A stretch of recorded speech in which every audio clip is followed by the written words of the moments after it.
Oke, kembali lagi bersama saya Yudi Antara. Jadi dalam video kali ini saya akan membahas terkait dengan masalah public speaking. Oke. Jadi public speaking ini adalah sebuah kemampuan untuk berkomunikasi ataupun berbicara di hadapan umum, di mana kita hampir setiap saat, setiap waktu melakukan yang namanya komunikasi ataupun melakukan yang namanya speaking. Namun tidak banyak orang yang mengetahui tentang skill public speaking. Jadi berbicara di depan umum itu juga ada tekniknya. Jadi tidak hanya sekedar berbicara, tapi juga lebih ke soal apa yang harus kita bicarakan, apa yang harus kita keluarkan, dan bagaimana caranya untuk menyampaikan hal itu. Nah, jadi dalam video kali ini saya akan memberikan kalian sebuah tips untuk memulai yang namanya public speaking. Oke, saya mulai dari cara yang sederhana terlebih dahulu. Cara sederhana yang bisa kalian lakukan adalah dengan cara kalian banyak-banyak untuk membaca buku. Kenapa?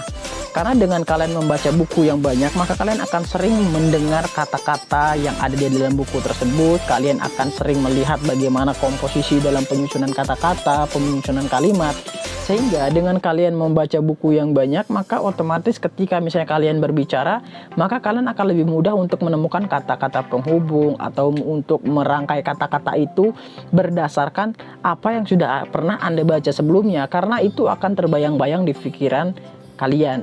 Nah, itu yang pertama. Kemudian cara yang kedua adalah setelah itu kalian juga harus lebih banyak latihan. Latihan ini kalian bisa lakukan di depan cermin, seperti saya biasanya melakukan hal itu di depan cermin.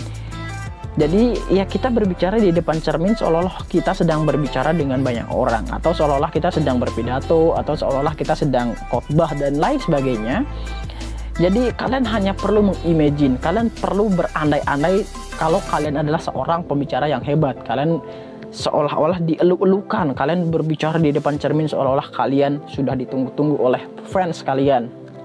Kemudian di kamar mandi juga kalian juga bisa melakukan yang namanya latihan public speaking ini. Saya biasanya juga sering melakukan hal ini di kamar mandi ketika sedang mandi.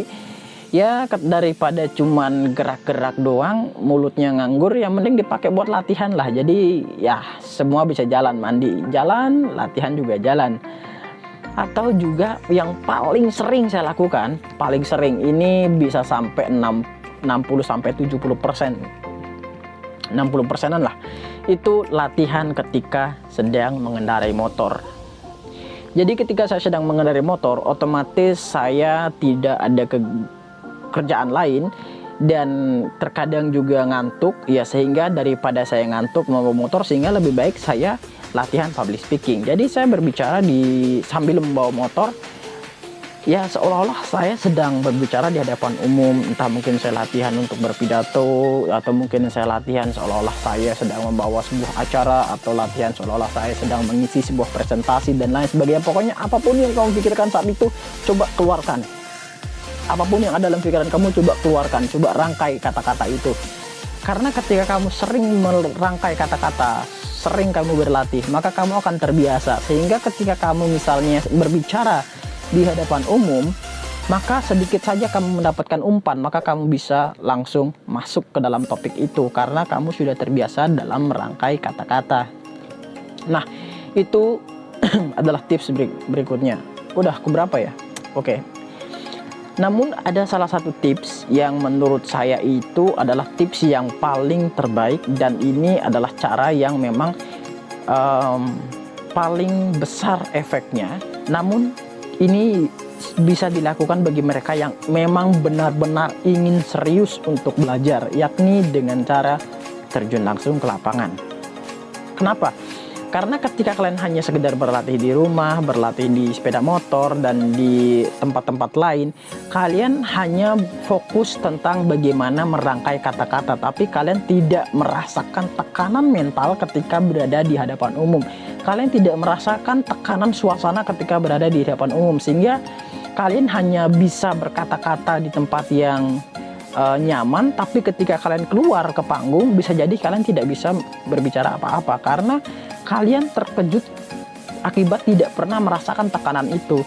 Sehingga ketika kalian latihan di hadapan umum atau membiasakan diri dengan terjun ke lapangan, maka Nah, dengan kalian terjun di lapangan secara langsung, maka di satu sisi kalian akan mampu merasakan langsung tekanan situasi ataupun atmosfer di hadapan orang banyak, dan sekaligus kalian juga bisa belajar bagaimana caranya untuk berbicara. Sehingga dengan begitu, ini akan memberikan efek yang jauh lebih kuat daripada cara yang sebelumnya. Tapi bukan berarti cara sebelumnya bisa dilupakan. Semua itu bisa kalian lakukan. Jadi kalian praktekkan iya, kalian terjun ke lapangan iya, kalian latihan di rumah juga iya. Karena saya biasanya melakukan semua metode itu selama bertahun-tahun, dan itu pun konsisten saya lakukan. Karena sekali lagi, tidak ada hal yang bisa kita dapat secara instan. Semua itu perlu proses. Dan pada awalnya saya juga tidak bisa seperti ini. Saya awalnya tidak pernah tahu apa yang harus saya katakan, apa yang harus saya bicarakan, apa yang harus saya keluarkan, apa yang harus susun dalam kata-kata saya yang saya keluarkan dalam mulut saya.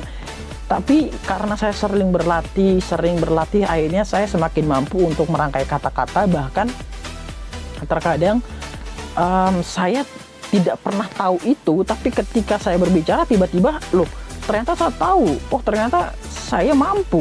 Karena ketika kita latihan secara rutin, secara konsisten, maka bisa dipastikan kalian akan memperoleh kemampuan itu secara lebih cepat. Saya bisa menjamin itu, karena saya sebenarnya latihan public speaking itu baru sejak beberapa tahun lalu.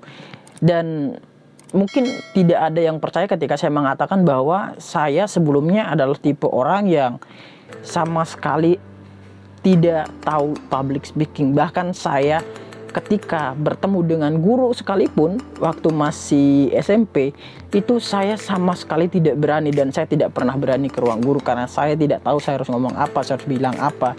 Pokoknya saya dulu adalah orang yang pendiam dan bisa dikatakan tidak tahu apa-apa. Tapi setelah saya kemudian mulai sekolah di sekolah menengah kejuruan, di sanalah saya mulai untuk melatih diri saya, mempush diri saya untuk bisa menjadi lebih baik lagi, terutama dalam hal public speaking. Karena saya merasa bahwa ketika saya mampu untuk melakukan yang namanya public speaking, maka otomatis saya akan jauh lebih mudah untuk berinteraksi, saya akan jauh lebih mudah untuk bisa masuk ke berbagai lingkungan, saya akan jauh lebih bisa untuk masuk ke berbagai organisasi ataupun komunitas secara lebih terbuka. Karena bagaimanapun juga, kita setiap hari akan melakukan yang namanya komunikasi, sehingga dengan cara mempelajari public speaking ini, kita sebenarnya sedang mempelajari bagaimana caranya kita berkomunikasi dengan baik dan benar sesuai dengan aturan yang sebenarnya. Jadi public speaking itu sebenarnya sangat luas sekali, bahkan saya tidak bisa menjelaskan dalam satu video saja, dan mungkin saya akan bahas di video-video berikutnya. Dan untuk video kali ini cukup sampai di sini saja, dan silahkan kalian bisa praktekkan itu. Dan bagi yang sudah mempraktekkan, silahkan bisa tulis di kolom komentar apa yang kalian rasakan dan apakah hal itu memberikan dampak atau tidak kepada diri kalian. Saya Yudi Antara undur diri, sekian dan terima kasih.